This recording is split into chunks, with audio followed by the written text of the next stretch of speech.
Very local here. How long have you been there? About 3.5 years. 3년 반 정도.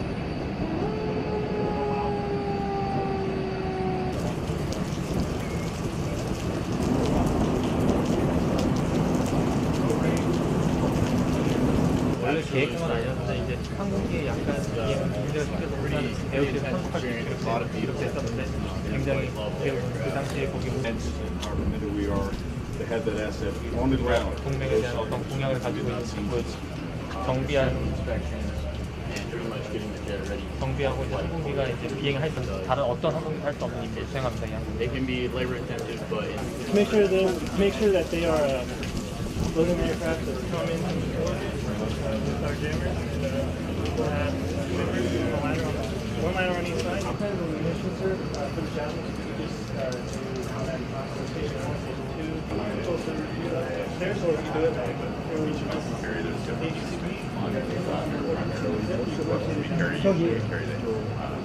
So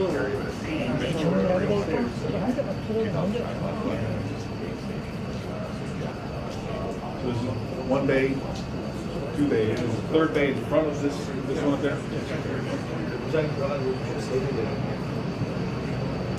Are you blowing up? This is the engine. One of the 4 engines here. How many hours do you have to fly a B-1 B bomber to be a skilled pilot who can actually carry out the mission? Okay, to actually get to where we consider you mission ready, I would say most of those guys have somewhere between 300 and 400 hours under their belt. 300에서 400시간 정도 비행해야지 이제 임무 중. 3, fighting!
It has its ups and downs, obviously.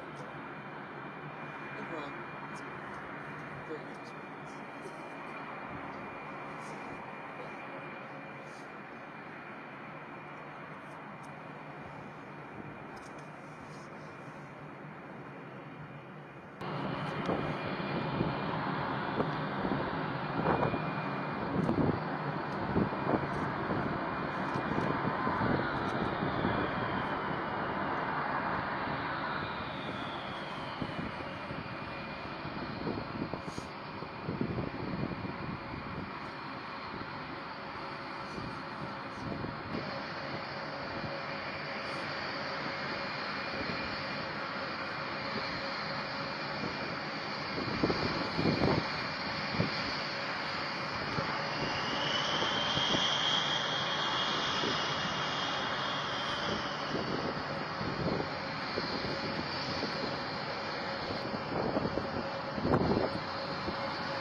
and take the rear. So like if he was parked, yeah, he would pull out first. Though they could have done it a different way. Doesn't really matter, I guess.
The Air Force is surging forward with a massive, fleet-wide modernization overhaul of the battle-tested, Vietnam-era B-52 bomber, an iconic airborne workhorse for the U.S. military dating back to the 1960s.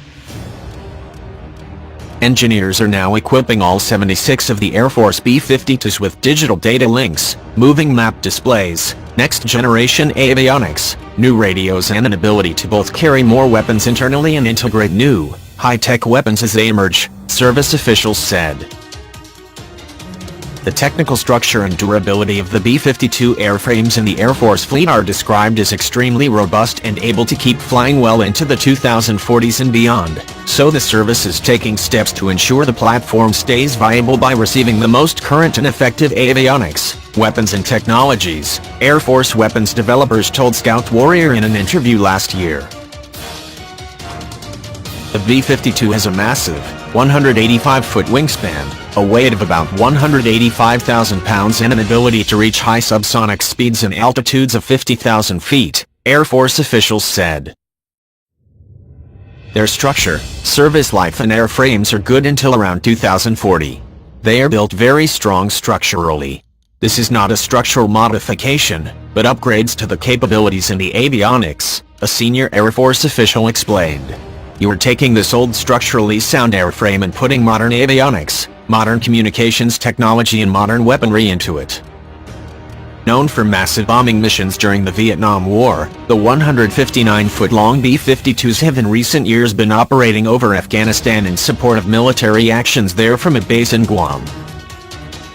The B-52 also served in Operation Desert Storm, Air Force statements said. B-52s struck wide area troop concentrations, fixed installations and bunkers, and decimated the morale of Iraq's Republican Guard, an Air Force statement said. In 2001, the B-52 provided close air support to forces in Afghanistan during Operation Enduring Freedom, service officials said. The B-52 also played a role in Operation Iraqi Freedom. On March 21, 2003, B-52Hs launched approximately 100 CALCMs, conventional air-launched cruise missiles, during a night mission. Given the B-52's historic role in precision bombing and close air support, next-generation avionics and technologies are expected to greatly increase potential missions for the platform in coming years, service officials said.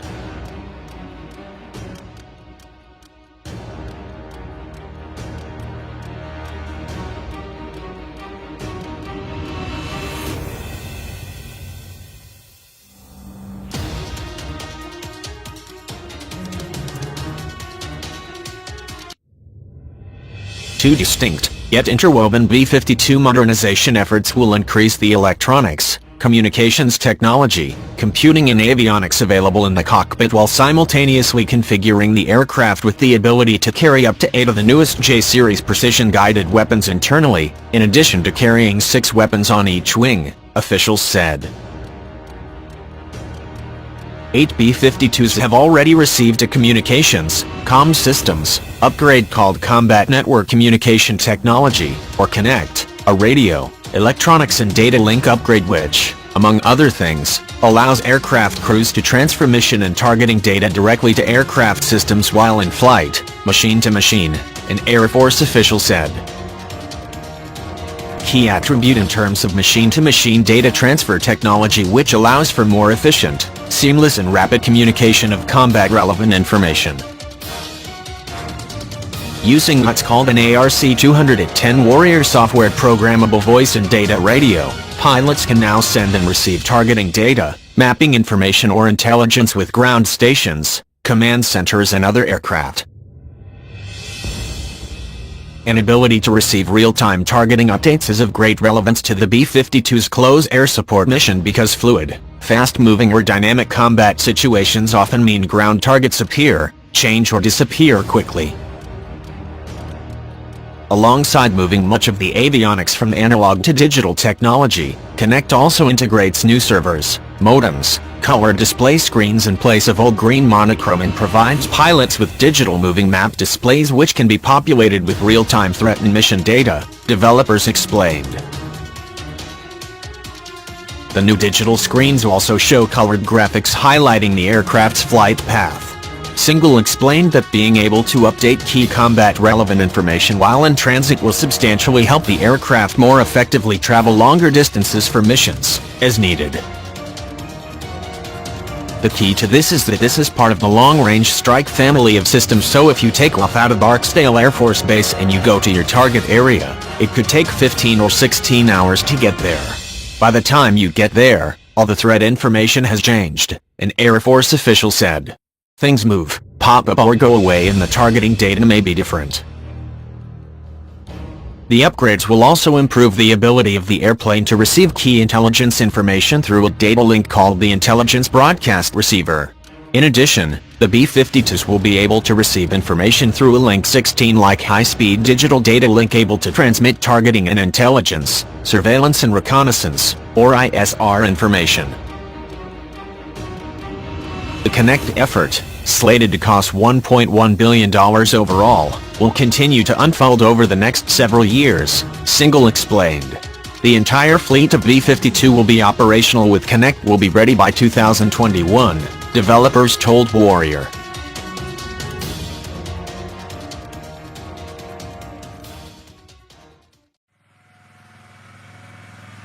The Air Force is also making progress with a technology-inspired effort to increase the weapons payload for the Workhorse bomber. The 1760 Internal Weapons Bay Upgrade, or IWBU, will allow the B-52 to internally carry up to 8 of the newest J-series bombs in addition to carrying 6 on pylons under each wing. The B-52 have previously been able to carry JDAM weapons externally, but with the IWBU the aircraft will be able to internally house some of the most cutting-edge precision-guided Joint Direct Attack munitions and Joint Air-to-Surface Standoff missiles, among others. It is about a 66% increase in carriage capability for the B-52, which is huge. You can imagine the increased number of targets you can reach, and you can strike the same number of targets with significantly less sorties, the Air Force official said. Also, having an increased internal weapons bay capability affords an opportunity to increase fuel efficiency by removing bombs from beneath the wings and reducing drag. The first increment of IWBU, slated to be finished by 2017, will integrate an internal weapons bay ability to fire a laser-guided JDAM. A second increment, to finish by 2022, will integrate more modern or cutting-edge weapons such as the Joint Air-to-Surface Standoff Missile, or JASSM Extended Range, ER, and a technology called Miniature Air Launch Decoy, or MALD. A MALD J-Jammer variant, which will also be integrated into the B-52, can be used to jam enemy radar technologies as well. The first increment of IWBU, slated to be finished by 2017, will integrate an internal weapons bay ability to fire a laser-guided JDAM. A second increment, to finish by 2022, will integrate more modern or cutting-edge weapons such as the Joint Air-to-Surface Standoff Missile, or JASSM Extended Range, ER, and a technology called Miniature Air Launch Decoy, or MALD J-Jammer variant, which will also be integrated into the B-52, can be used to jam enemy radar technologies as well. IWBU, which uses a digital interface and a rotary launcher to increase the weapon's payload, is expected to cost roughly $313 million, service officials said.